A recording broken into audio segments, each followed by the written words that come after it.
Ang kwentong ito ay hango sa totoong buhay. Karanasan ito ni Diro taong 1969 sa Dinagat Island.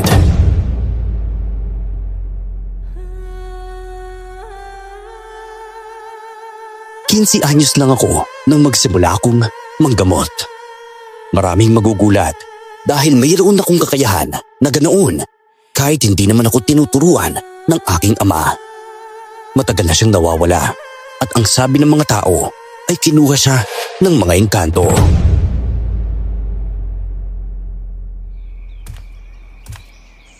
Kuya Diro, ito na po yung panghaplas ninyo sa pasyente mamaya Nalagyan ko na po yan ng kakaibang halo para mapagaling mo po sila kaagad. Maraming salamat talaga, Lia. Alam mo, kung hindi dahil sa'yo, hindi ko nagagawa lahat ng to Hindi naman po kasi kita pwedeng pabayaan. Utos po kasi sa akin yun ng kakambal mo na bantayan at tulungan po kita palagi. Simula nang magkamali ako, ikaw na yung madalas kong kasama. Nakakapagtaka lang dahil hindi ka tumatanda Ipahingi naman ang kapangyarihan mong ganyan para hindi na rin ako tumatanda. Ay hindi po. Ito po'y dahil sa kapangyarihan namin. Nangyayari lang talaga po ito kasi mga diwata po kami. Hindi po kami pwedeng tumanda sa mundo ng mga tao. Hindi ba simula noon nakabantay ka na sa akin? Totoo bang kinuha ng ganto ang tatay ko kaya siya nawala? Iyon po ang sabi nila. Pero hindi ko naman po naabutan yung tatay mo Pinalabas lang po ako sa aming tahanan simula lang malaman ng kakambal mong mag-isa ka na lang. Malaki talaga ang utang na loob ko sa kambal mo. Kahit nasa kabilang dimensyon siya ng gubat, nagagawa pa rin yung tulungan ako Mabuti na lang talaga at hindi siya napapagod na magbigay ng kapangyarihan para tulungan ako. Parehas lang po kayo ng gusto. Gusto niya rin po makatulong sa mga tao, Kuya Diro. Sobrang masaya po ang puso ko tuwing makikita ka pong nagpapagaling ng kapwa mo tao. Alam mo po, hindi ako naniniwala na ang pagpapagaling mo sa kanila ay mula lang sa kapangyarihan ng kakambal mo. Naniniwala ako na kaya mo sila napapagaling dahil sa sarili mong kakayanan. Pero kung ako lang, alam kong hindi ko kaya.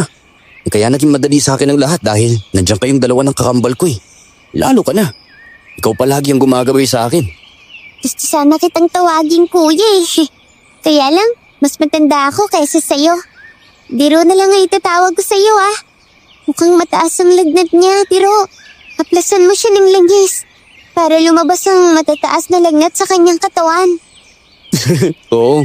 Kahit nga ako hindi rin komportable na Kuya Diro ang tawag mo sa akin mas maganda pakinggan kung Diro na lang. Di ba? Si Halia, isang diwata na nag-aanyong tao upang magabayan at maalagaan ako. Hindi ko alam kung ilang taon na siya, pero ang alam ko lang, mas matanda siya kaysa sa akin. Siya ang nag-aruga at nagmahal sa akin kahit hindi ko siya kadugo. Siya ang pinadala ng aking kapatid na isang diwata rin. Mula sa kapangyarihan ng aking kapatid, ang kakaibang lunas na nilalagay ko sa mga halamang gabot na ginagawa ko. Habang nag-uusap kaming dalawa, biglang dumating si Ate Nelia. Buhat-buhat niya ang kanyang bunsong anak na 10 taong gulang. Nagwawala ang bata na para bang sinasaniban. Diro, gamutin mo naman ang anak ko. Para mo ng awa. Kanina pa siya nagkakaganyan pero hindi ko alam kung anong nangyari sa kanya. Sige. Iganyan lang po sa Ate Nelia. At iwan mo po muna kami kailangan kami lang ang makakita kung paano namin siya ginagamot Iiwan ko siya dito. May tiwala ako sa'yo, Diro. Alam kong gagawin mong lahat upang mailigtas ang anak ko. Opo, huwag po kayong mag-alala. Bukod sa may lagnat ang bata, sa tingin ko, may iba pang dahilan kung bakit siya nagkakaganyan. Ano naman yun? Tawakan niyo po ang puso para maramdaman niyo kung ano pa ang kakaibang nangyayari sa kanya. Sinunod ko ang utos ni Halia at naramdaman ko na sobrang bilis ng pulso ng bata. Tama si Halia. Sinaniban ang bata at ang gumawa noon ay walang iba kundi ang itim na engkanto. Nararamdaman ko ang kanilang presensya sa mga oras na iyon sa tulong ni Halia. Kunin mo yung daon ng anahaw at ang kasya. Kailangan nating mampasin ang katawan ng bata ng 7 beses. para mataboy ang masamang engkanto sa katawan niya. Opo. Pero hindi po kayo pwedeng magpausok dahil nandito po ako, no? Baka pati po ako mataboy ninyo eh. Umaangil siya. Hindi sapat na kapasin lang ng mga dahon ng kanyang katawan. Kailangan ko talaga magpausok. Labas ka muna. Iwan mo muna ako. Hindi kita pwedeng iwan. Baka manlaban ang itim na engkanto eh. Ano ba? Kaya ko na to, Halia. Sige na, lumabas ka na. Wala namang nagawa si Halia, kundi sumunod sa akin. Nang makalabas na siya, kumuha pa ako ng dahon ng bayabas at banaba upang ihalo sa dahon ng akasya at anahaw para masindihan. Nagsambit din ako ng ritual at dinasalan ng bata habang pinapausukan. Maya-maya pa, mayroong lumabas na itim na usok sa katawan ng bata. Bumalik ulit si Halia sa loob ng kwarto kung saan ako nanggagamot. Parehas lang tayong engkanto. Kaya inuutusan kitang umalis at bumalik kung saan ka galing. Huwag mong saktan ng manggagawad na to dahil ako ang makakalaban mo. Matakot ata siya sa banta mo. Tignan mo, lumalabas ang itim na usok sa may bintana. Hindi ka niya sasaktan dahil alam niyang ako ang gabay mo. Kung tutuusin, may kayanan siyang labanan ka kahit isa siyang engkanto. Meron siyang kapangyarihan para saktan ka pero hindi niya ginawa. Isa kaya nakatira yung itim na engkantong yun? Kailangan natin tarimin ng nanay ng bata. Nang maging maayos na ang kalagayan ng bata, tinaplasan ko siya ng langis at pinainom para tuluyan na siyang gumaling at hindi balikan ng masamang engkanto. Inusisa naman namin si Ate Nelia kung saan galing ang bata bago ito nagkasakit. Inutusan ko siyang pumunta sa kakahuyan upang maghanap ng panggatong. Tapos pagkabalik niya, bigla na lang siyang natumba. Tumitirik ang kanyang mga mata, kaya natakot na ako. Agad ko siyang binuhat at dinala ko na rito. Sa susunod po, huwag niyo na lang pong hayaang pumunta siya mag-isa sa kagubatan o kaya sa kakahuyan. Pinasok ng itim na engkanto yung katawan po ng anak ninyo. Mabuti na lang at walang masamang ginawa ang engkanto niya sa kanya. Oo nga po. Bandayin niyo pong maigi ang anak niyo. Kung ayaw niyo pong mawala siya sa inyo. Oo, babantayan ko po siyang palagi, Diro. Maraming salamat sa ginawa ninyo para sa anak ko. Walang naman po. Pasensya na pero 2 piso lang ang pera ko. Ito na lang ang ihahalad ko sa inyo at sa paggagamot ninyo sa anak ko. Ay naku, hindi naman po ako naniningil ng malaking halaga. Kahit magkano lang po basta mula po sa puso. Pasensya na din po kung kinakailangan na may ilahad kayo sa akin na barya. Kailangan po kasi yun para gagaling ang taong ginagamot ko. Nauunawaan ko. Aalis na kami ng anak ko. Salamat ulit. Halos araw-araw, marami ang nagpapagamot sa akin. Ang iba ay galing pa sa ibang lugar at nagbabaka sakaling mapapagaling ko sila. Ngunit kahit matagal nang gumagabay sa akin si Halia, marami akong katanungan sa pagkatao ko. Paano ko nagkaroon ng kakambal na diwata? Paano kinuha ng engkanto ang aking ama kayong isa siyang manggagamot? Ang katanungan na iyan ay hindi masagot ni Halia. Malalim na naman ang iniisip mo. Inaalala mo na naman ba ang nangyari sa anak ni Ate Nelia na ginamot natin? Hindi. May ibang bagay lang na gumugulo sa isip ko. Alam ko naman yan. Tungkol lang naman sa tatay mo at sa kapatid mong diwata, ano? Alam mo, Diro, masasagot lang yung katanungan mo kapag nakita mo na ang tatay mo. Siya lamang ang makakapagpaliwanag sa'yo kung paano ka nagkaroon ng kapatid na diwata. Totoo bang wala ka talagang alam? Wala nga. Kaya lang ako nandito upang gabayan at tulungan ka. Yun lang ang responsibilidad ko sa'yo.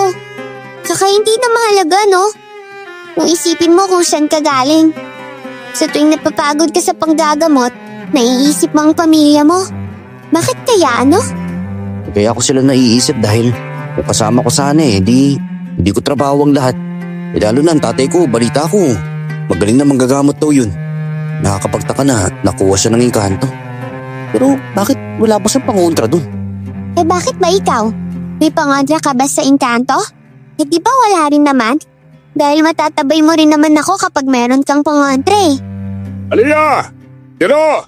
Nandiyan ba kayong dalawa sa loob? Sumasama na naman ang pakiramdam ko eh! Si Kuya Ron, nandito na naman siya. Pagbuksan mo siya pinto at papasukin dito sa loob. Tara!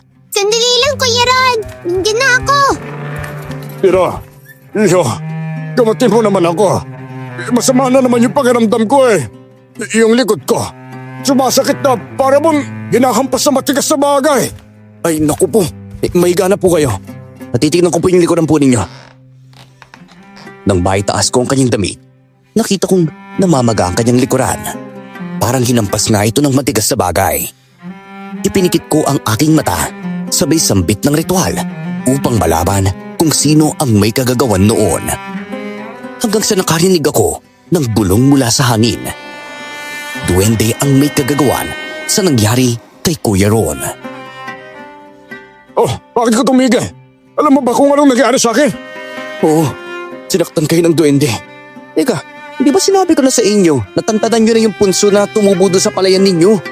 Ay naku, siguro ginalaw nyo na naman yun. Kaya kayo pinapahirapan. Aksidente ko kasing natamaan ng pala yung punso doon eh. Hindi ko naman siya sinasadya. Humingi na ako ng tawad sa kanila pero hanggang ngayon hindi pa rin nila ako tinatantanan. Kuya Ron, huwag na po sana kayong magagalit sa sasabihin ko Kaya po kayo tinasaktan ng mga duwende. Dahil hindi bukal sa puso ninyo ang paghingi ng tawad. Ano? Ano naman ang gagawin ko para maniwala silang sincero ako sa paghingi ng tawad? Ibibigyan po kita ng gamot para mabawasan ang sakit na nararamdaman ninyo sa inyong likuran. Pero wala pong paraan upang maitaboy ko yung mga duwende. Ano? Ano ba naman yan? Tilo, magagamot ka. Kaya imposibleng wala kang paraan para mataboy yung mga duwende na yan. Meron pong paraan pero hindi po kita bibigyan Kailangan yung humingi ng tawad sa mga duwende. Nararamdaman ko na mababait yung mga nilalang na yun At kaya ka nila sinasaktan dahil ginambala mo sila. Hindi nakaimik si Kuya Ron, kaya sinalinan ko na siya ng langis sa isang maliit na bote at pinadala ko sa kanya.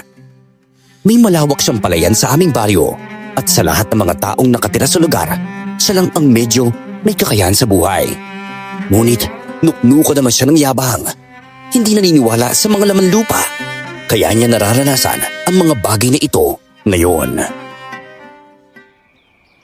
Alam mo, hindi ba siya mismo ang nagsabi noon na walang kwenta raw ang manggagamot? Pero tignan mo Dalawang beses na siyang lumapit dito para magpatingin. Baka nagbago ang kanyang pananaw dahil napagaling ko siya nung una. Pinapahirapan kasi siya ng mga duwende dahil sa kilapas na nga na ginawa niya sa tahanan ng mga nilalang. Madadala rin siya kapag hindi siya tinigilan ng mga duwende. Binibigyan nata siya ng mga nilalang ng leksyon Kaya siya paulit-ulit ang ginagambala. Hindi kasi naiisip ng mga tao na ang mga nilalang na hindi nakikita o nakatira sa ibang dimensyon, may pakiramdam din na kagaya natin. Tama ka, Diro. Kagaya ko. Isa akong diwata. Pero parehas lang naman din tayong may nararamdaman. Sunod na naman, may pumasok sa pintuan. Si Halia ang nagbukas. Nakita ko ang isang estranghero. Matanda na at nanginginig. Nakakaawa siyang pagmasdan dahil namumutla siya at sobrang payat. Ito ba ang bahay ng manggagamot? Oo, ito nga po. Ako nga po pala si Halia. Ang kanang kamay po ng manggagamot. Nasa siya? Pwede mo ba siyang tawagin upang magamot ako? Mano, nandito lang po ako. Teka, hindi po ba kayo nakakakita? Nakakakita naman. Pero hindi na ako masyadong makakita ng tao. Blurred na kasi yung paningin ko dahil may sakit ako sa mga mata. Ganun po ba? Ay, mabuti pa po, alalayan ko na po kayo para makahiga po sa papag. Ako maraming salamat. Matagal ko nang iniinda itong sakit ko kapag kasi pumupunta ako sa doktor, palagi nilang sinasabi na normal lang ang lahat. Pero alam ko naman sa sarili ko na hindi. Ano po ba yung nararamdaman po ninyo? Parang may bumubulog sa akin. Tapos hindi ako makakakain ng maayos. Nagigising din ako bandang 12:00 ng gabi dahil sa takot. Ganun po ba? Sige po. Halia, kunin mo na yung mga halamang gamot natin. Apa, Talita ko magaling ka raw na manggagama. Medyo malayo ang baryo ninyo sa amin pero pinilit kong makarating dito. Yung pamasahe ko galing pa sa inutang ko. Hindi ko po masasabi kung talagang magaling po ako. Pero napapagaling ko naman po yung mga nagpapagamot sa akin. Ay naku, alam mo iho, malayo pang mararating mo. Sana nga marami ka pang matulungan. Oh, ito na po ang halamang gamot na pinapakuha niyo sa akin. Akin na yan. Manong, magsasagawa lang ako ng ritual upang magamot ko po kayo. Habang nagre-ritual ako, kailangan ko kayong hampasin itong mga dahon Ay ayos lang yan, sige iho. Simulan mo na. Para maging ayos yung pakiramdam ko. Nang magsimula na akong gamutin ang matandang lalaki, biglang nanlamig ang ihip ng hangin. Bigla ring dumilim ang paligid kahit sumisikat naman ang araw kanina. Naglalagas ang mga dahon mula sa labas ng bahay, kaya nagtinginan kami ni Halia. Halia? Ano nangyari? Ang hangin at ang pagkadilim ng paligid. May sinyalis na may masamang nilalang sa paligid natin. Kung ganun, baka dumating ang mga engkantong pinalis natin kanina sa katawan ng anak ni Ate Nelia. Sa tingin ko hindi Parang ang kapangyarihan ng kadiliman ay nagmumula sa matandang lalaki na yan. Nagmula sa akin? Ay, naku iha, wala akong kapangyarihan na ganon. Uy, sigurado ka ba sa sinasabi mo, Halia? Oo, hindi ako pwede magkamali. Nararamdaman ko na galing sa kanya ang itim na kapangyarihan. Ilabas ba ang matandang yan dito sa bahay mo ngayon din? Umalis na po kayo, Manong. Hindi ko natatapusin ang paggagamot sa inyo. Aba, hindi yun maaari. Nandito ako upang magpagamot. Ang layo pa ng biyaheng ginawa ko para na makarating dito Hindi siya nagsasabi ng totoo. May iba siyang pakay kaya siya nandito. Nagkasulubong ang mga mata namin ng matanda at bigla itong ngumisi sa akin. Nakakakilabot. May kinuha siya sa bulsa at may sinabog sa loob ng aking bahay. May marka na ang bahay mo. Kaya ito na ang susunod na target. Anong ibig mo sabihin? May sinabog siyang mahika dito sa loob ng pamamahay mo. Dapat, hindi na natin siya paalisin. Kailangan na siya mismo ang magsabi sa atin kung para saan ang mahika na yun kung ano ang lunas. Teka, nandito ka ba upang sirahin ako, ha? Ano bagay mo? Kapag gusto, may paraan. Nandito ako upang maningil. Susunod na nila kayo. Wala kayong takas sa bangis at galit nila. Galit? Wala naman akong kaaway, Ang sino man na dumating sa bahay na ito ay magkakaroon ng hindi pangkaraniwang sakit. Ikaw mismo ay hindi mo sila magagamot. Mamamatay silang lahat sa sakit na yon at sa'yo nila isisisi ang mga nangyayari. Kamumuhian ka ng mga tao! Hayop ka! Halika rito! Demonyo ka! Nang akbang huhulihin namin ang matandang lalaki, bigla na siyang naglaho. Kagaya ni Halia, may kakayahan siya maglaho, kaya naisip ko na isa rin siyang engkanto. Naguluhan kami ni Halia at hindi namin alam kung ano ang gagawin. Wala ka bang kakayahan upang labanan ng mahika niya? Wala Di pa nga ako gumagamit ng mahika ko Hindi kasi gumagana dahil hindi ako binigyan ng pahintulot. Nagamitin yun dito sa mundo ng mga tao. Ano ba naman yan? Kung ganun lang gagawin natin, paano natin mapoprotekta ng mga tao laban sa kakaibang mahika na yun? Ganito na lang, Diro. Kapag may magpapagamot, wag na lang nating pagpasukin dito sa bahay mo. Sa tingin mo ba, ligtas sila kapag nasa labas lang? Paano naman kung sa akin pala sinabog ang mahika na yun? At lahat ng magagamot ko magkakaroon ng kakaibang sakit. Anong gagawin natin? Kailangan nating aralin kung saan nagmula ang mahika ng matandang lalaking yon. Naamoy ko pa rin ang sinabog niyang mahika dito sa loob ng bahay. May kakaibang kapangyarihan na nahalo sa mahika. Oo, aaralin natin at kailangan natin malaman kung sinong nagpadala sa kanya. O di kaya, kailangan nating malaman kung saan siya nagmula. Iligpit mo na yung mga gamit mo. Huwag ka na munang tumanggap ng pasyente ngayon. Oo, sige. Dali-dali kaming nagligpit ni Halia. Pinagpag namin sa labas ng bahay ang mga gamit na ginamit ko sa matandang lalaki kanina. Bumabalik na rin sa normal ang liwanag ng araw. Nawala na ang lamig at nakakakilabot na hangin at tumigil sa paglagas ng mga dahon. Nararamdaman ng kapaligiran ng itim na kapangyarihan na bumabalot sa matandang lalaki na yun. Grabe. Para naman tayong walang kaalam-alam mo. Ba't hindi natin naramdaman na hindi normal ang taong yun? Kaya ata natin siya hindi naramdaman dahil may kapangyarihan din siyang nilalaban sa atin. Di bale, magiging maayos din ang lahat. Huwag mong banggitin sa ibang nangyari para hindi ka masisi ng mga tao. Itatago natin na nagkaroon ng sumpahang bahay ko? Ganun? Oo. Nang sa gayon, ay maprotektahan mo ang sarili mo pat sa mga tao. Ginamit ko ang aking kakayahan upang malaman kung saan nagmula ang matandang lalaki. Sa aking malaking kawa, ipinakita na ang matandang lalaki ay mula sa aswang na ruha.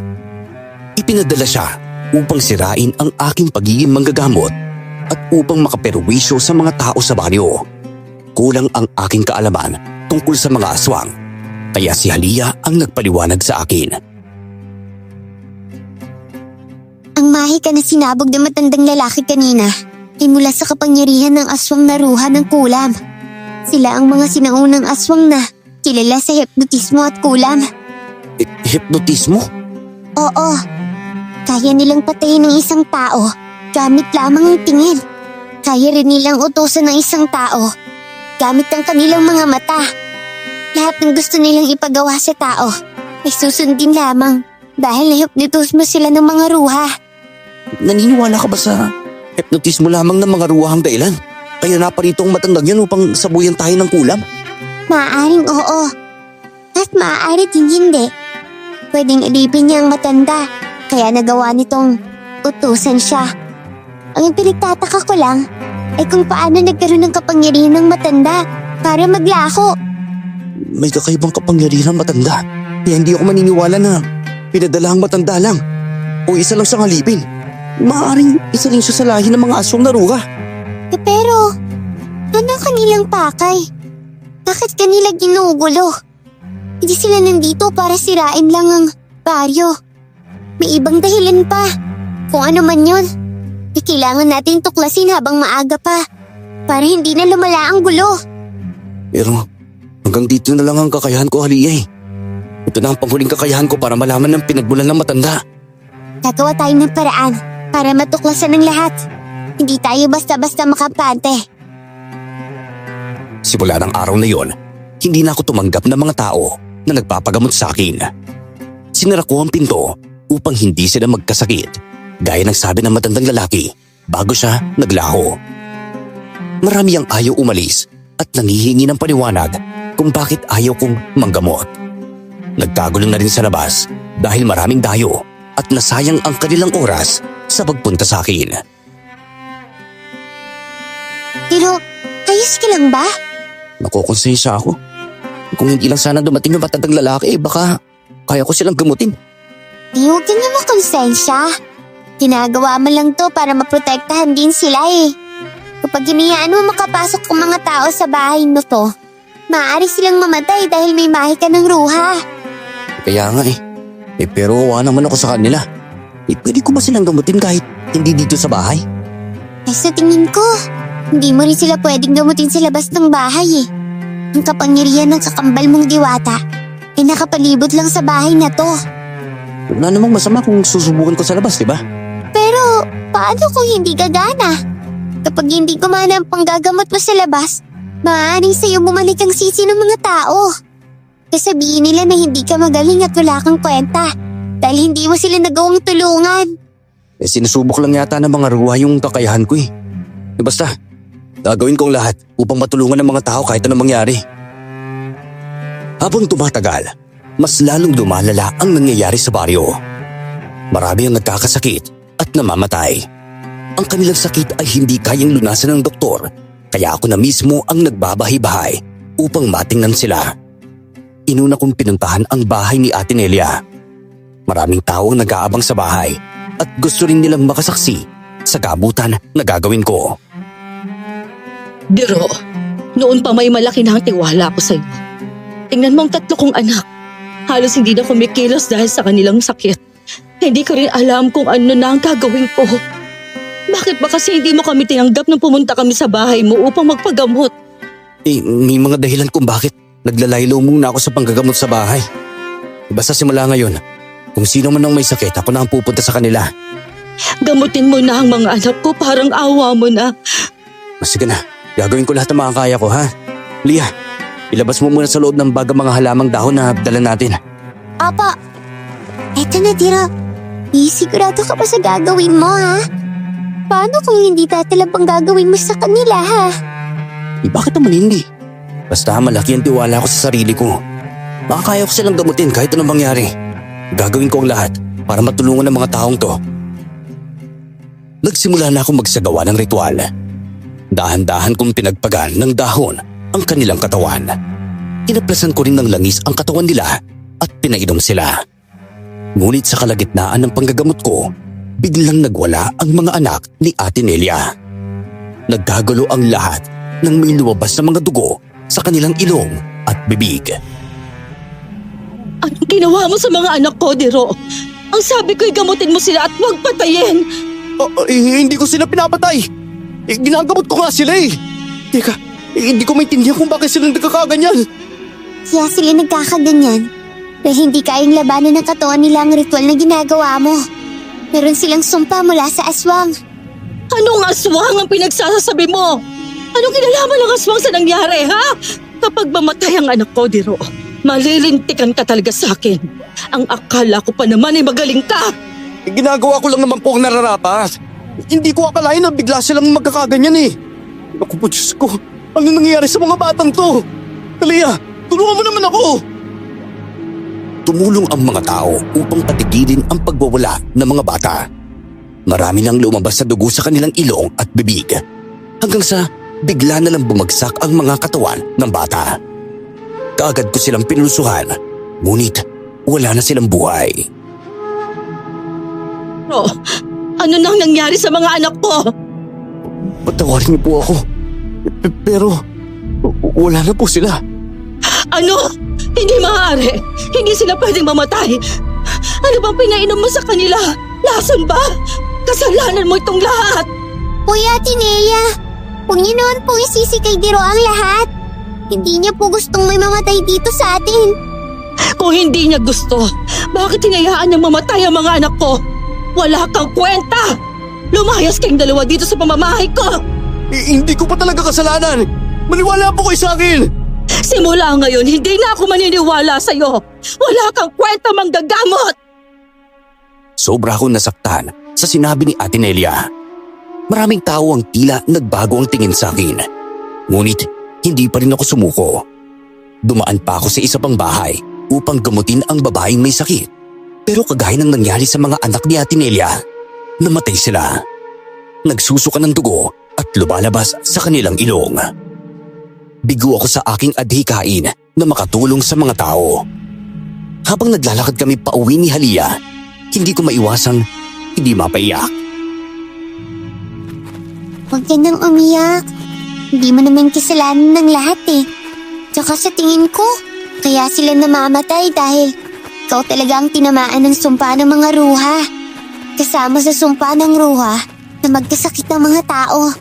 At kapag ginamot mo sila, mamamatay sila para ikaw ang masisi. Para mawala ng saysay ang pagiging manggagamot mo kapag namatay sila. Saan ko ba matatagpuan yung lintik na ruhang yan? Gigil na ako mapatay sila eh. Dahil sa kanila, nasira ang advocacy akong tumulong sa mga tao. Paano ko pa ngayon malilinis sa pangalan ko? Kayong galit na galit yung buong body sa akin. Magpakatatag ka. Kada isa sa mga nilalang na nabubuhay dito sa mundo ay may pagsubok. Siguro, ito yung una mong pagsubok. Alam kong kaya mo ang lahat. Tsaka, huwag ka magdadapog sa paglalakad ah. Ayan oh, may makakasalubong kang magagandang babae. Teka, anong ginagawa niya? Bakit parang tinatadyakan niya yung matandang babaeng pulubi? Asal hayop talaga yung babaeng yun ah. Tara nga, lapitan natin siya ng masaway ko.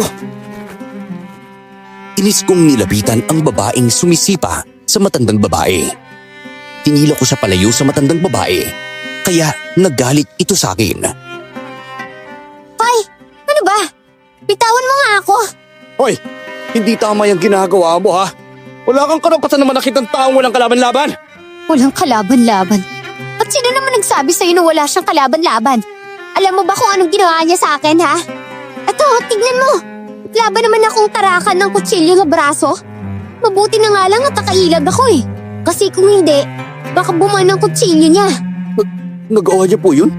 Hindi ko naman sinasadya, iho.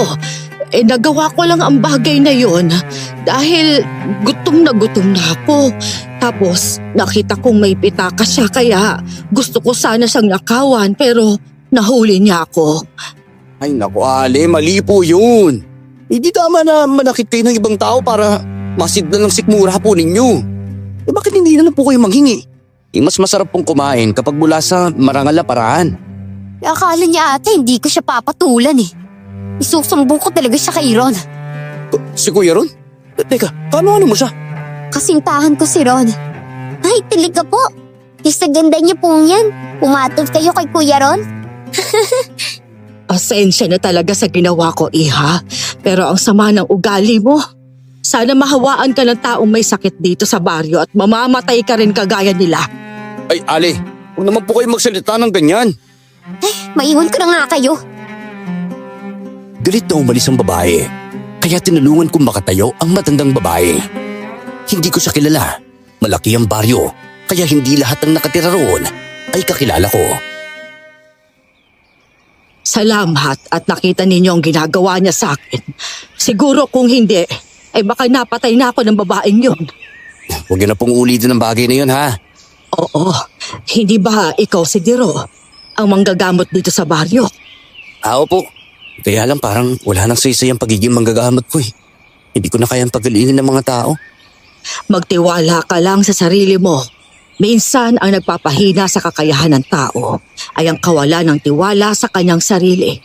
Hindi lang yon. Kapag nakinig ka sa mga sinasabi ng mga tao, mawawala ka sa tamang pagfo-focus sa ginagawa mo. Tama po kayo, Ale. Kaya nga po sabi ko sa kanya, dapat magtiwala siya sa sarili niya eh. Kaya lang po, kapag nanggagamot siya, mas lalo pong namamatay yung may mga sakit. Sinusubukan ni Halia na palakasin ang aking loob. Pero hindi ko matanggap na wala ng bisa ang panggagamot ko. Hanggang isang umaga, bigla na lang nagrayot ang mga tao sa labas ng bahay. Lahat sila may iniipong galit sa akin. Sinisigawan nila akong walang kwenta at peke. Nang dahil sa kagagawan mo, namatay ang mga anak ko. Sana pala hindi ko na lang sila pinagamot sa'yo. Salot ka! May nakapagsabi sa amin na isinumpa ka ng aswang at sino man ang maghagamot mo'y mamamatay. Ikaw ay hindi tunay na magagamot, kundi ginagamit ka ng masama bilang kasangkapan upang patayin ang mga tao. Sa'yo nagsimula ang kakaibang sakit ko. Nasisiguro ko na ikaw ang may dalang kabalasa sa baryong to. Ron, tama na. Huwag ka na makisali sa kanila. Huwag niyo pong pagsabihin ng ganyan si Diro. Marami siyang naitulong sa inyo bago nagkaginto ang lahat. Hindi ba ilang beses niya na kayong pinagaling? Bakit ganyan pinagdidiinan ninyong kasangkapan ng demonyo si Diro? Hindi ko naman kagustuhan ng mga nangyari. Hindi ko kasalanan kung bakit nagkakasakit ang mga tao. Ginagawa ko ang lahat ng makakaya ko upang makatulong. Pero wala akong magawa eh. Dahil nababawasan ang kakayahan ko bilang magagamot tayo sa sumpa. Kung tunay ka manggagamot, bakit hindi mo itakwil ang sumpa? Dahil hindi ko alam kung paano gawin yun. Parang may pumipigil sa lakas ko na huwag lumabas eh. Sinungaling ka talaga! Ron, sinabing tama na eh. Kapag hindi ka pa umalis dito, mapipilitan akong iwan ka. Hindi na. Ayos lang ako. Pinaglalaban ko lang kung anong nararapat. Dapat nang napatigilin ng tuluyan ng binatang to na manggamot dahil hindi naman siya tuloy na magaling. Sabi na ang tama na eh. Itigan niyo na to. Sa nangyayari ngayon dito sa baryo, mas lalo niyo lang dinadagdagan ng problema eh. Imbis na makatulong kayo, mas lalo niyo pang pinapalala. Sige na nga. Yung totoo, Peggy si Diro, ano naman ngayon? May ibabalik pa ba ang pagiging peke niya ang nangyari? Hindi mo naintindihan dahil hindi naman ikaw ang namatayan ng anak. Aswang ang sisihin mo, hindi si Diro. Hindi naman siya nagbigay ng sumpa ah. Biktima lang din siya kagaya nating lahat. Kaya wala kayong karapatan na husgahan siya at pagbintangan. Tama po kayo. Hindi niyo nakikita kung gaano nasasaktan si Diro. Nambigo siyang gamutin ng lahat. Hindi niya matanggap na nawalan siya ng kakayanan sa panggagamot. Kaya dapat nagtutulungan tayo at hindi nagsisisihan. Tahimik naman ng mga tao at isa-isa silang nagsiuwian. Mayroong nagtitiwala pa rin sa akin at mayroong wala na talagang tiwala. Nahati ang kanilang paniniwala pero wala akong magawa upang patunayan sa kanila na hindi ako peke, na totoong manggagamot ako. Huwag mo na silang pansinin, Diro. Kakausapin ko na mamaya si Ron para tigilan ka na niya. Alam mo kasi, ginagatungan rin niya ang ibang tao kaya siya nagparito eh. Ayos lang. Salamat pala sa pagkampi sa akin Hindi kita kinakapihan, no? Ang alam ko kasi, ang sumpa ay mula sa masasamang nilalang.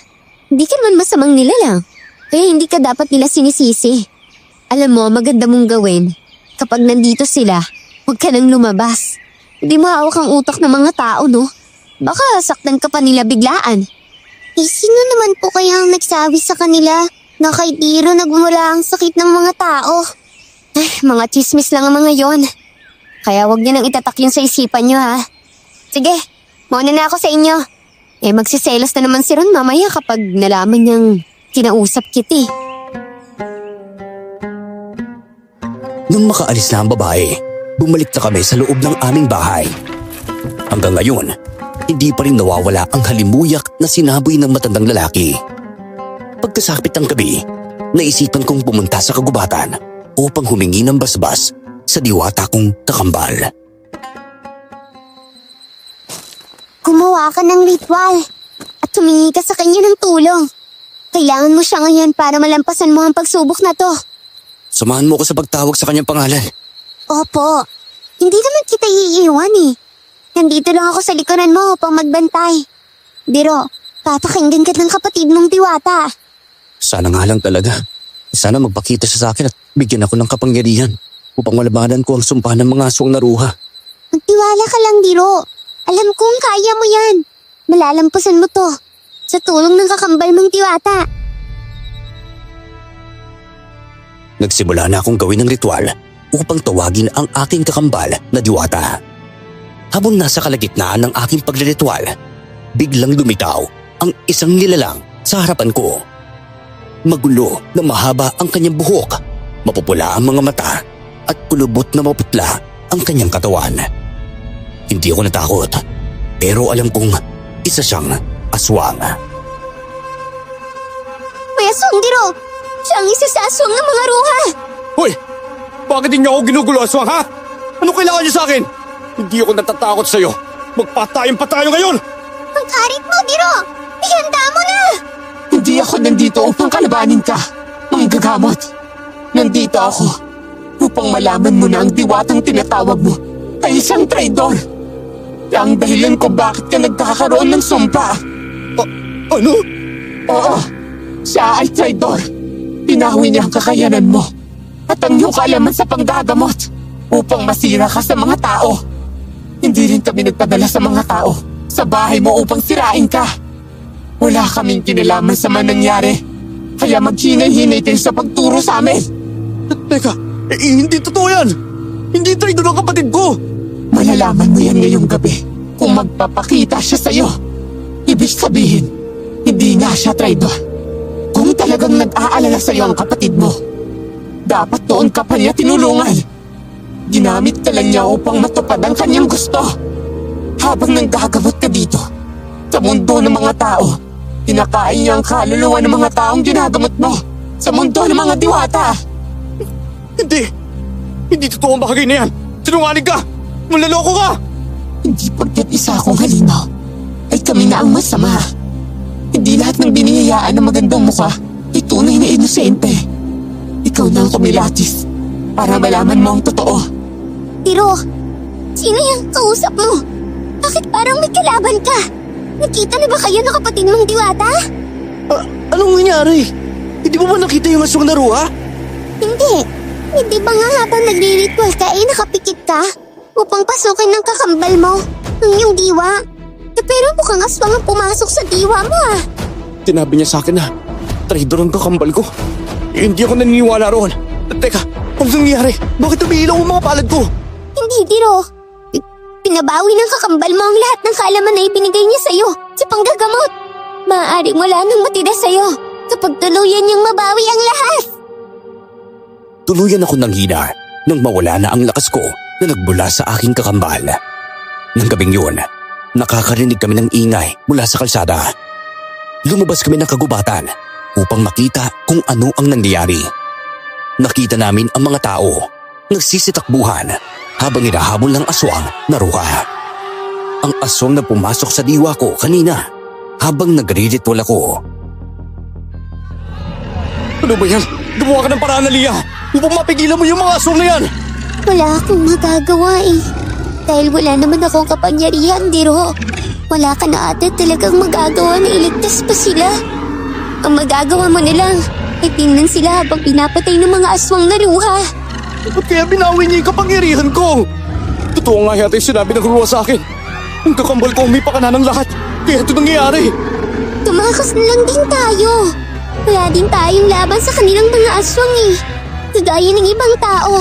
Mga normal lang na tao lang din tayo sa ngayon. Tatakas tayo? Ano ba? Hindi ako mahina. Nawalan lang ako ng lakas.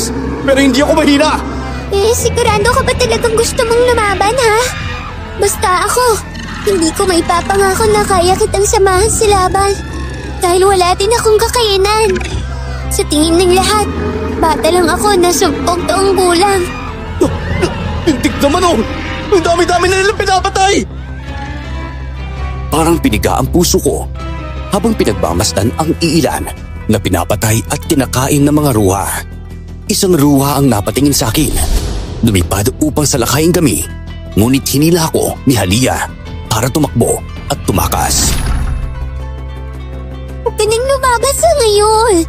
Maglaan ka muna kung kailan ka lalaban. Para mo ng awa, Diro. Ayoko na may masamang mangyari sa'yo. Halia, kasalanan ko to lahat eh! Kasalanan ko to lahat! Wala kang kasalanan. Kaya huwag mong sisihin ang sarili mo. Paulit-ulit ko yung sinasabi sa'yo eh. Huwag mong sisihin ang sarili mo sa mga nangyayari. Hindi mo to kagustuhan. May magagawa pa tayo. Pero kailangan lang natin mag-isip at gumawa ng plano. Hindi ba lang nagpakita ang kapatid ko sa akin upang tulungan tayo? Tumakbo lang tayo at tumakas kagaya ng ginagawa ng iba. Kaya ka nang hihina kasi lahat na lang inaasa mo sa kakambal mong diwata. Kahit minsan, subukan mo namang makatulong mabuhay at maging matapang na walang tulong ng kapatid mo. Kaya ka nang hihina, Diro, kasi iniisip mo na lalakas ka lang kapag ginagabayan ka at binibigyan ka ng kapangyarihan ng kakambal mo. Tama si Halia. Simula noon, umaasa na lang ako sa kanilang dalawa ng kakambal ko. Ni hindi ko alam kung ano ba ang sarili kong alam. Mas lalong lumalala pa ang nangyayari. Sumasapit ang mga araw na may batang nawawala.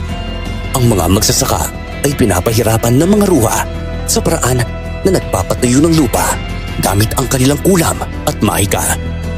Doon ko napagtanto na kailangan kong lumaban ng patas sa kanila. Gagamitin ko ang aking sariling lakas upang mapatay at matalo sila. Marami akong alam tungkol sa mga dahon na pangontra sa aswang. Yun ang gagamitin natin upang malabanan ng lintik ng mga aswang na yan. Ano namang dahon ang kakailanganin natin? Dahon ng silit bayabas. Kailangan kumuha tayo ng marami ng ganun upang may pansaboy tayo sa kanila. Kakailanganin rin natin ang asin, bawang, tsaka luyong itim. Mga dahon ng bayabas at banaba. Paghaluin natin yun para pakuluan at ang katas nila ay dadalhin natin upang isaboy sa aswang na may halong asin, bawang tsaka luya. Sige, ako na bahala magpakulo dito. Paano naman pala ang gamit mong pagpaslang sa kanila? Yung patalim? Saan ka kukuha naman ng ganun? Sapat na tong karit upang malabanan ko sila. Kinatatakutan rin naman ito ng mga aswang eh. Nako, pero mag-iingat ka lang ha. Ang ayaw ko sa lahat yung napapahama ka, Diro eh. Parang kapatid na kasi ang turing ko sa'yo. Simula pagkabata mo, palagi na kitang binabantayan. Hindi mo naman ako iiwan, di ba? Lalo na sa labang to. Dalawa tayong lalaban sa kanila. Hindi ako magpapadaig sa mga ruha na yan. Alam mo ba kung anong iniisip ko? Kaya lumalakas sa mga ruha Dahil wala ka ng kapangyarihan na nagmumula sa kakambal mong diwata. Hindi kaya may kasunduan ng diwata mong kapatid at ang mga ruha? Hindi ko nga rin alam eh. Pero kung sakaling maging kakampi man sila, hindi ko sila mapapatawad. Kinilala ko siya bilang mabuting gabay. At kapag tinraidor niya ako, magiging kalaban ng tingin ko sa kanya. Sa totoo lang, Diro, nagdududa ka ba sa kakayanan ng kapatid mo? Sa tingin mo ba, kaya kanyang traidorin? Sa totoo lang, oo eh. Kasi tama naman ang ruha. Kung talagang may pakialam siya sa akin, dapat nagpakita siya upang tulungan ako. Pero hindi niya ako sinapat sa aking diwa. Hindi ba lang siya nagparamdam hanggang gayon? Basta ako, hindi kita pababayaan. Kahit wangis bata lang ako, kahit bata lang ako sa tingin ng mga mata ng aswang, hindi kita pababayaan na mapahamak sa kanila. Pasensya ka na kung sa panahon ngayon na kailangan man ng tutulong sa'yo, hindi ko man lang magawa yon. Nauunawaan naman kita. Wala kang kakayahan na gumamit ng kapangyarihan mo sa mundo ng mga tao. Mabuti ka pa nga eh. Kahit hindi mo ako kaanak, hindi mo pa rin ako iniwan. Hindi kagaya ng kapatid ko at ng tatay ko. Inaasa na lang nila ako sa'yo. Hindi ko naman sana ito mararanasan kung meron akong pamilya na nagsusuporta sa akin. Pamilya mo ako. Alam mo, huwag na natin silang pag-usapan para hindi ka na maging malungkot. May mga dahilan kung bakit sila nawala. Hindi pa naman patay ang tatay mo eh.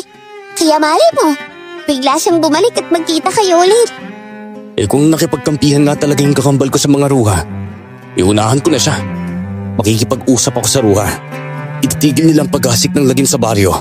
At ang kapalit ay ang paninilbihan ko. Ano? Hindi mo gagawin yon. Kapag ginawa mo yun, iiwanan kita. Hindi na ako magpapakita sa'yo kahit kailan, Diro. Alam ko naguguluhan ka sa ngayon. Pero hindi naman tama kung ano lang naisipan mo, yun na ang gagawin mo. Pinag-isipan ko ng maayos ang desisyong yun. Ngunit bago pa man ang lahat, naghanda muna ako upang labanan sila. Hinintay ko sumapit ang gabi, nasasalakay sila sa baryo at lumabas ako ng bahay. Kasabay ng paglabas ng buwan ang kanilang paglitaw sa baryo. Inarang ko sila upang hindi na makapanakit ng tao. Walang nagawa ang mga tao dahil kahit nasa loob sila ng kanilang bahay, sinasalakay sila ng mga ruwa. Tumatakbo sila palabas upang makatakas sa masasamang nilalang. Nakita ko sa grupo ng mga ruwa ang aswang na pumasok sa diwa ko. Ang nagsasabi sa akin na traidor ang kapatid ko. Kung nais nyo talaga ng laban, ako ang harapin ninyo! Oo nga naman! Kami ang harapin ninyo!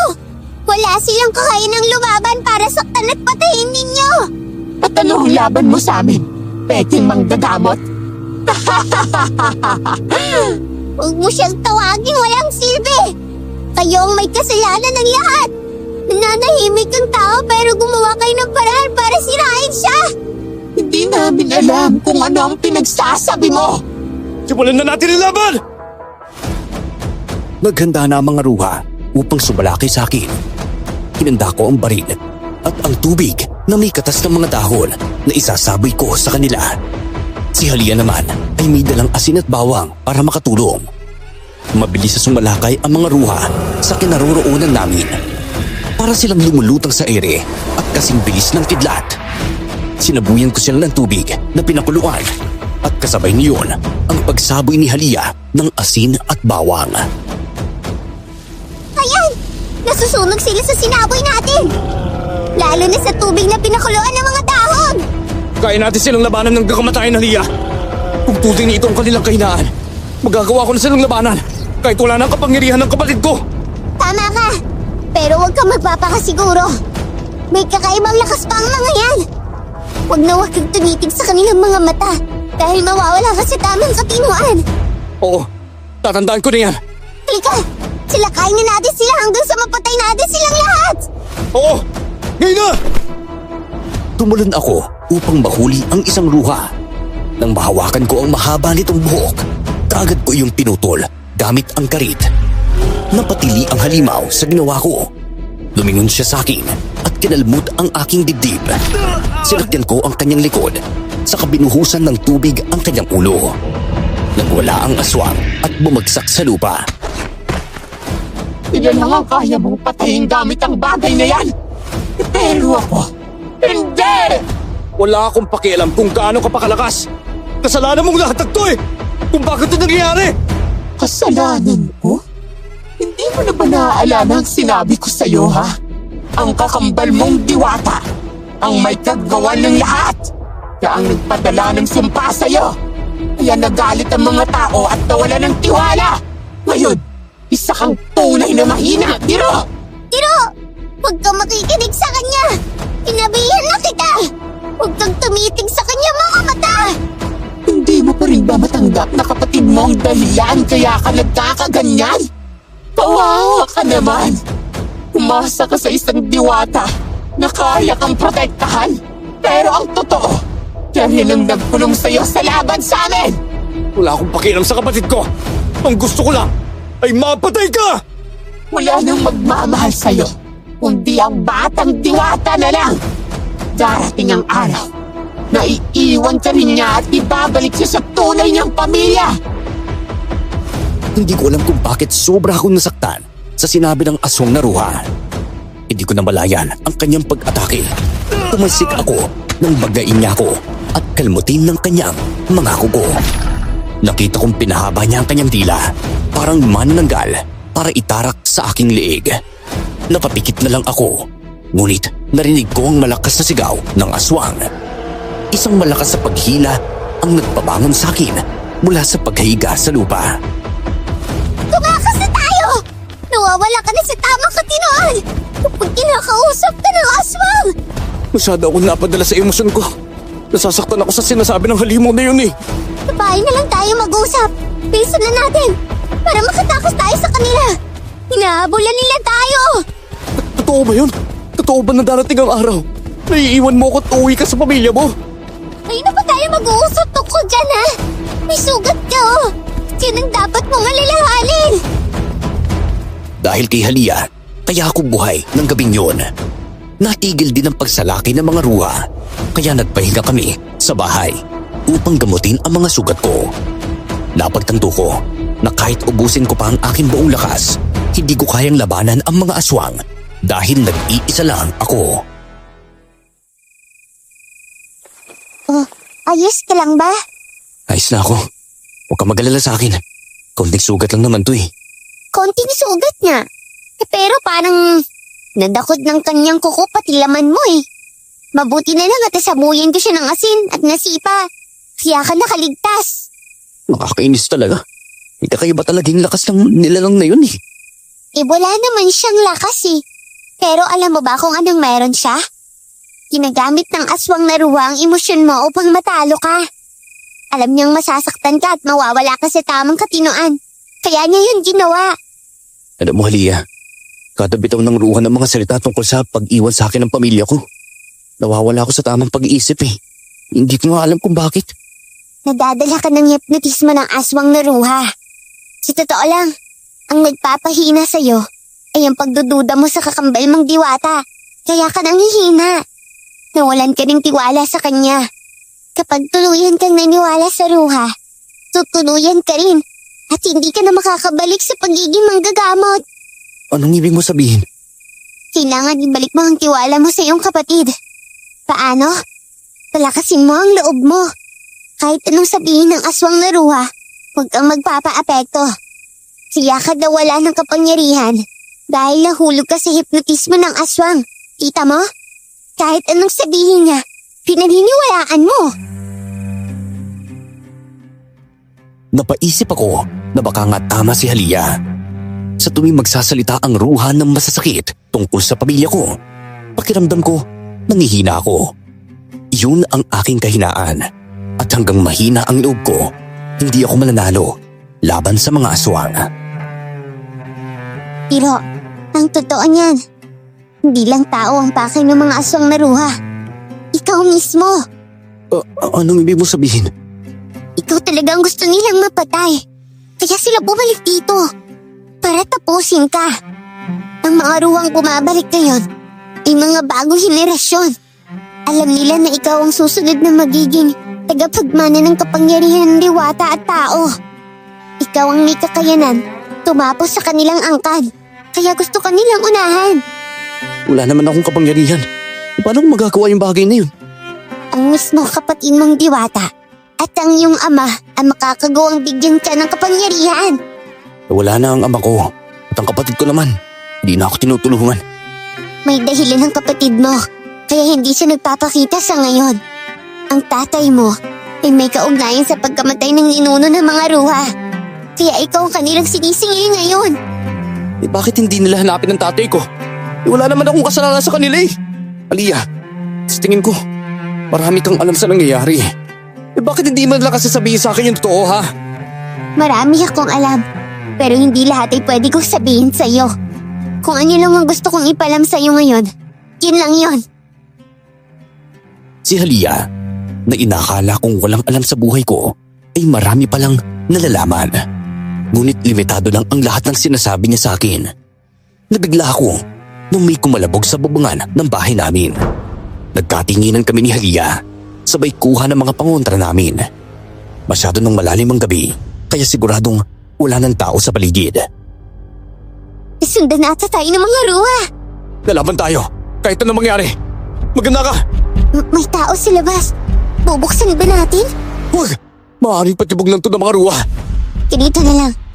Tinignan ko sa butas ng dingding kung sino ang nasa labas. Sige, magdahan-dahan ka lang ha. Habang sinisilip ni Aliyah ang dingding, nagmamasid naman ako sa paligid. Hindi tumigil ang pagkatok at mukhang nagmamadali siyang pagbuksan.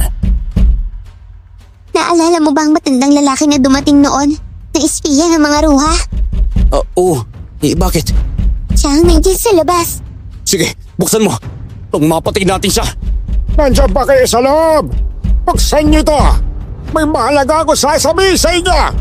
Ako na magbubukas ng pito. Ay, salamat at pinabuksan niyo ako. Mahari ba akong pumasok? Hayop ka! Ikaw ang may kasalanan ng lahat ng to eh! Tatanggalin ko ang ulo mong halimaw ka! Isa kang demonyo!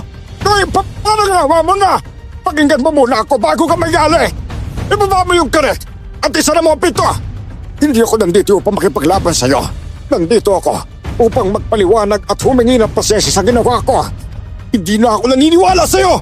Tiro, pakinggan muna natin siya. Isa nakikita ko. Mukhang nagsasabi nga siya ng totoo. Kahit galit na galit ako sa matandang lalaki, ibinaba ko ang karit. Sinara ko ng maayos ang pinto at hinarap siya. Nagsisisi ako sa ginawa kong pagsira sa iyo sa mga tao. Wala ako sa tamang pag-iisip nang gawin ko yung mga yon.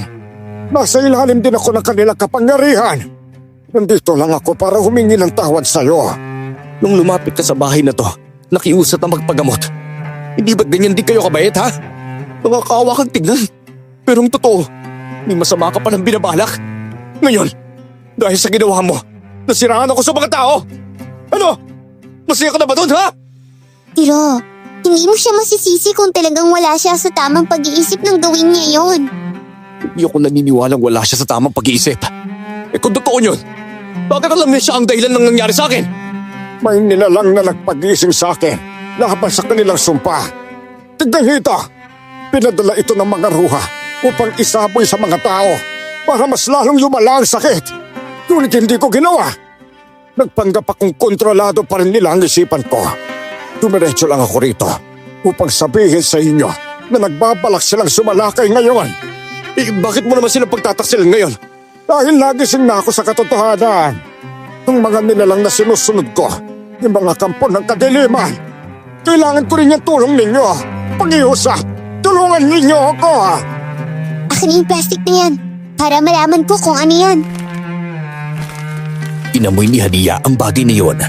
Pagkatapos, nagmadali siyang tunawin iyon sa tubig. Maya-maya pa, bumalik siya sa aming kinaroroonan at ipinaliwanag kung para saan iyon.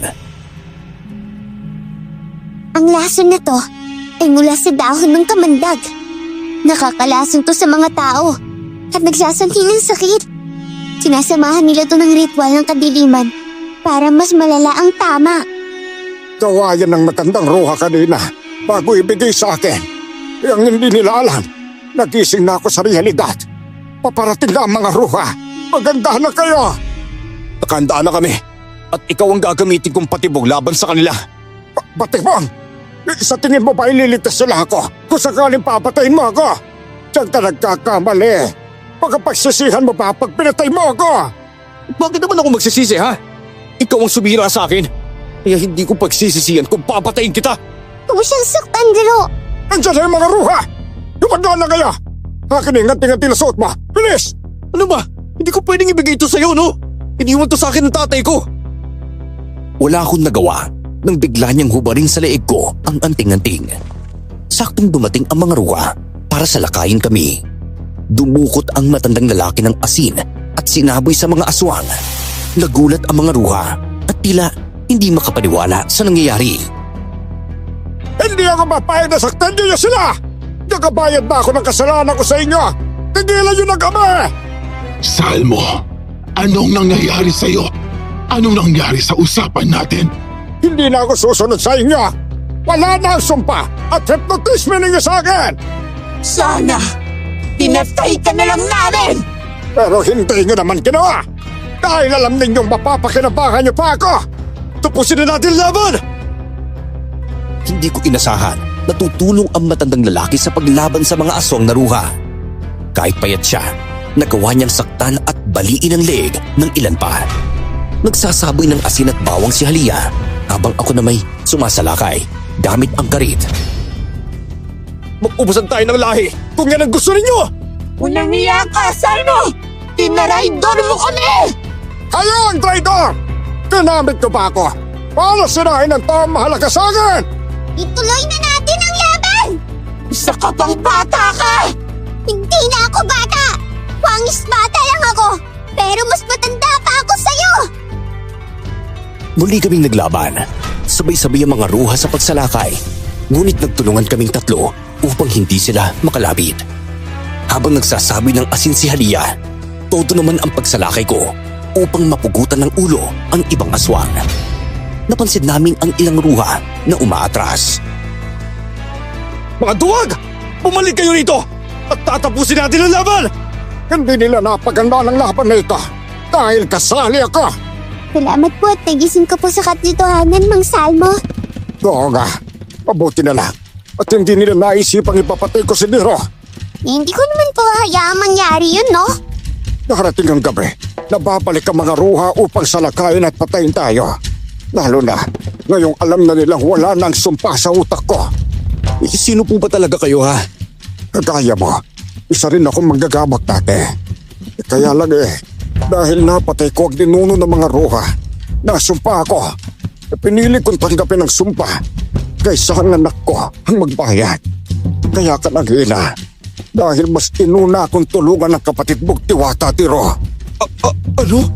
Teka, paano ko naman tutulungan ng kapatid ko ha? Bakit hindi? Hindi lang naman ikaw ang kadugo niya. Anak ko siya, Tiro. Anak? Oo, at ako ang iyong nawawalang ama. Tawarin mo ako. Kung hindi ko sinabi kaagad sa'yo ang totoo. Gusto ko siya mismo ang magsabi sa'yo eh. Alam kong darating ang araw na to. Ayokong pangunahan ng sayang mararamdaman mo. Ikaw? Ang matandang lalaking nagtaksi sa akin? Ama ko pala! Oo, patawarin mo ako sa mga ginawa ko, anak. Paniwala ka. Hindi ko alam ang lahat ng nangyayari. Nasaktan ako nang malamang siya pala ang aking ama. Ang taong nagbigay sa akin ng problema ay siya ring aking pinagbulan. Ngunit imbis na magalit, inunawa ko siya. Kagaya ko, biktima lamang siya ng mga aswang na ruha.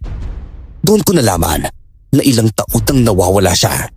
Nasa poder siya ng mga ruha at ginawang alipin. Hindi ko alam kung ano pa ang pinaggagawa nila sa akin. Sa tuwing nawawala na ang pisa ng hypnotismo at sumpa, muli silang gumagawa ng ritual para mawala ulit ako sa katinuan. Kaya pala ganyan na lang po kayo kapayat. Pinabayaan kayo ng mga himo na yun. At bakit naman nila aalagaan ng tatay mo? Sinadya nilang pahirapan siya para magamit ka nila. Dapat nga tayo magpasalamat eh. Ililigtas siya ng kakambal mong Diwata, Diro. At saka nga pala, may ipagtatapat pa ako sa'yo. Ano yun, Halia? Nung nagpakita sa diwa mo ang ruha, alam ko kung bakit binawi ng diwata ang kapangyarihan mo. Nakita niyang nahuhulog ka sa hipnotismo ng aswang.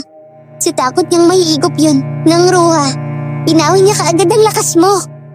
Nauunawaan ko na. Ang pagdududa ko sa kapatid ko, ang dahilan. Kaya ako nanghina. Di ba?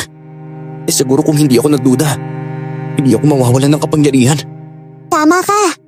Ngayon na bumalik na ako, gagawin natin ang lahat upang matawag ang iyong kapatid. Sigurado ako magpapakita siya kapag nalaman niyang nandito na ako. Opo, gagawin natin yun, Tay. Bukas ng gabi tayo gagawa ng ritual sa kagubatan kung saan siya nakatira. Ngayon pa lang, ihahanda ko ng mga gagamitin natin para sa ritual bukas ng gabi. Hanggang sumapit na ang gabing magsasagawa kami ng ritual. Kasama ko na si Tatay. Bawat isa sa amin ay may binibigkas na Latin upang tawagin ang aking kakambal na kapatid ko pala sa nanay. Nalaman ko ang lahat ng kwento nang sabihin sa akin ni Tatay ang nangyari sa buhay niya. Habang nasa kalagitnaan kami ng pagre-ritual, umihip ang malakas na hangin. Hangin na may dalang lakas na pumapasok sa aking katawan. Nararamdaman ko na binabalik na ng kapatid ko ang aking kapangyarihan. Pagmasan niyo yung punong malaking kahoy, oh. Unti-unting gumagawa ng lagusan. Sigurado ako na lalabas na dyan ang kakambal mo, Diro. Oo nga. Gusto ko na siya makita at pasalamatan sa lahat ng ginawa niya para sa akin. Ako rin, magpapasalamat din ako sa ginawa niya. Tina si Diwata, Mesay. Nakangiti siya habang nakatingin sa inyo. Ang kakambal ko! Nagpakita na siya ulit sa akin! Gusto ko man siyang hawakan, ngunit hindi yan pwede. Nagpasalamat kami sa kanya ni Tatay sa lahat ng palihim na pagprotekta niya sa amin. Masaya rin ang kakambal kong Diwata dahil muli kaming nagtagpo ni Tatay. Hindi siya nagtagal at muling bumalik sa daigdig ng mga diwata. Kahit papano, masaya ako dahil nakita ko na siya.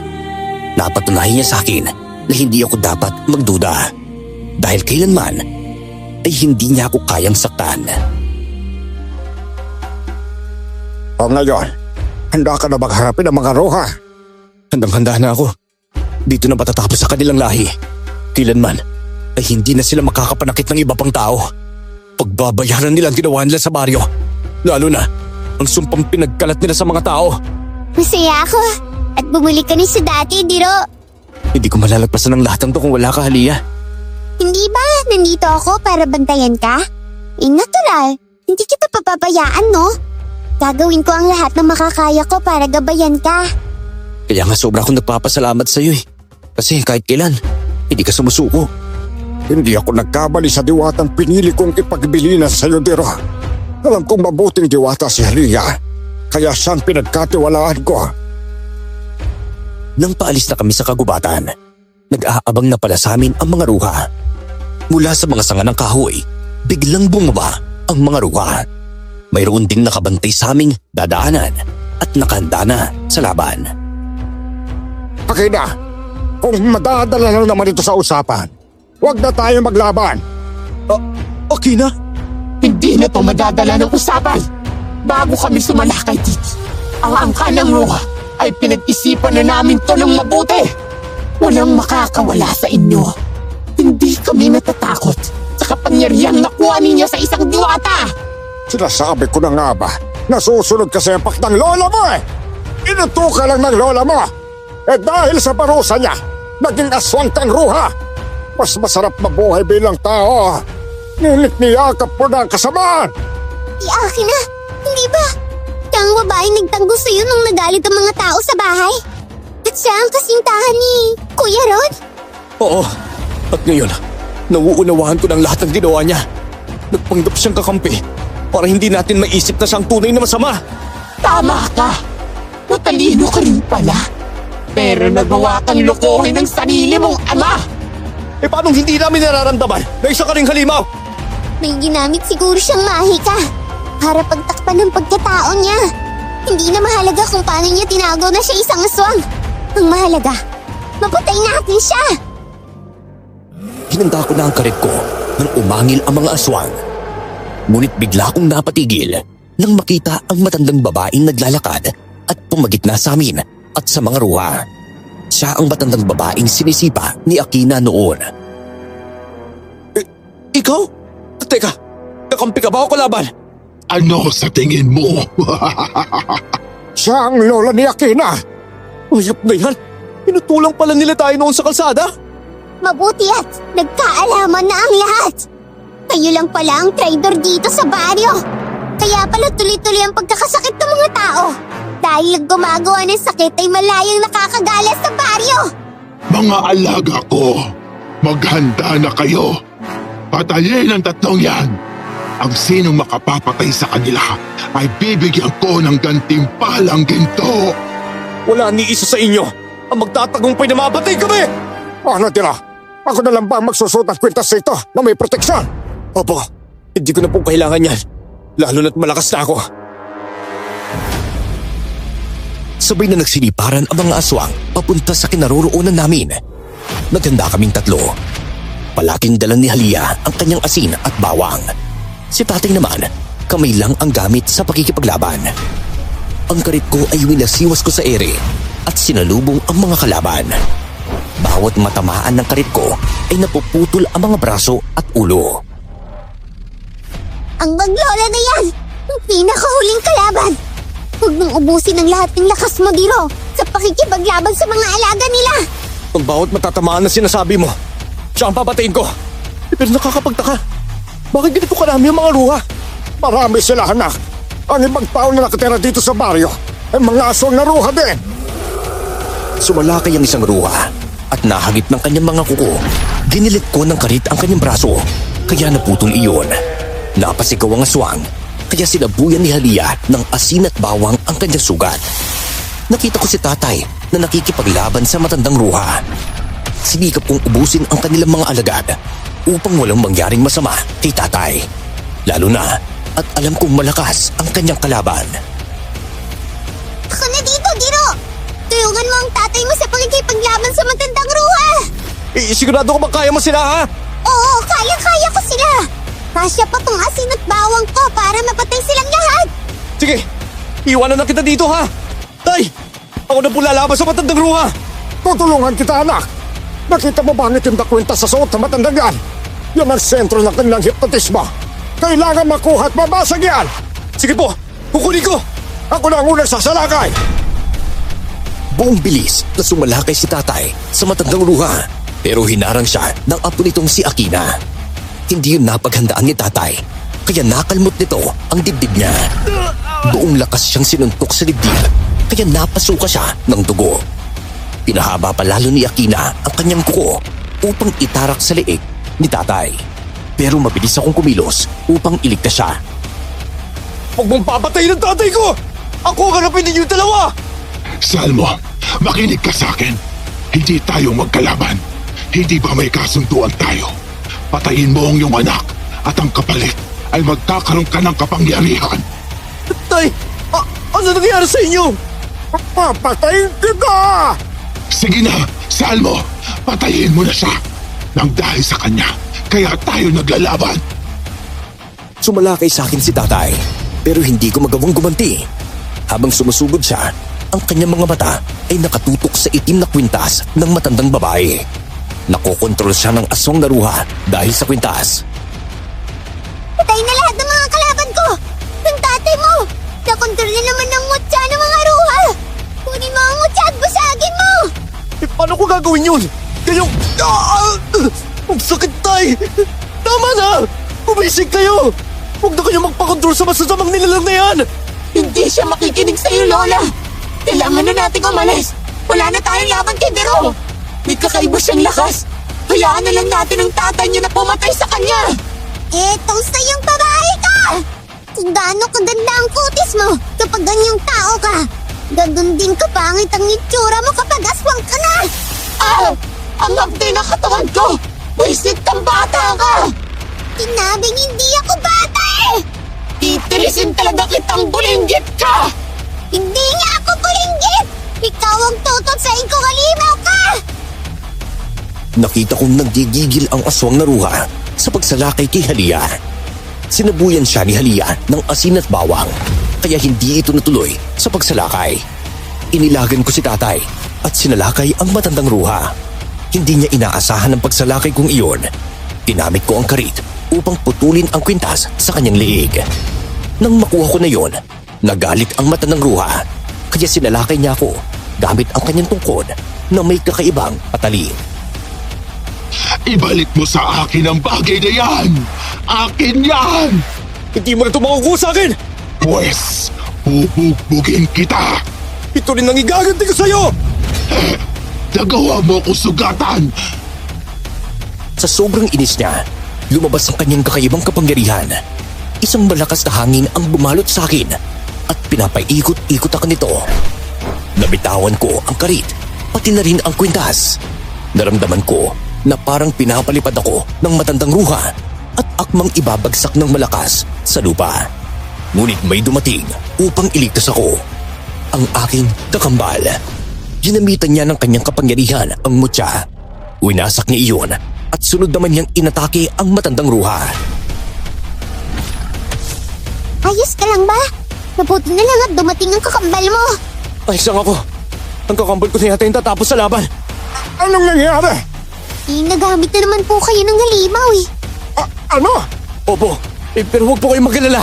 Kinakalaban na siya ng kakambal ko. Ayun o! Nanood lang kami habang naglalaban ang kapatid ko at ang maglolang ruha. Kakaibang lakas at galing ang pinakita ng aking kakambal. Hindi man lang siya tinamaan ng kanyang kalaban. Itinaas ko ang aking kamay at may lumabas na parang kuryente doon. Itinaas rin ng aking kakambal ang kanyang isang kamay at may kapangyarihan ding lumabas sa kanyang palad. Nagsanib ang aming kapangyarihan. Sabay naming hinatisan ng malakas na kapangyarihan ang mga ruha, kaya nasunog silang dalawa.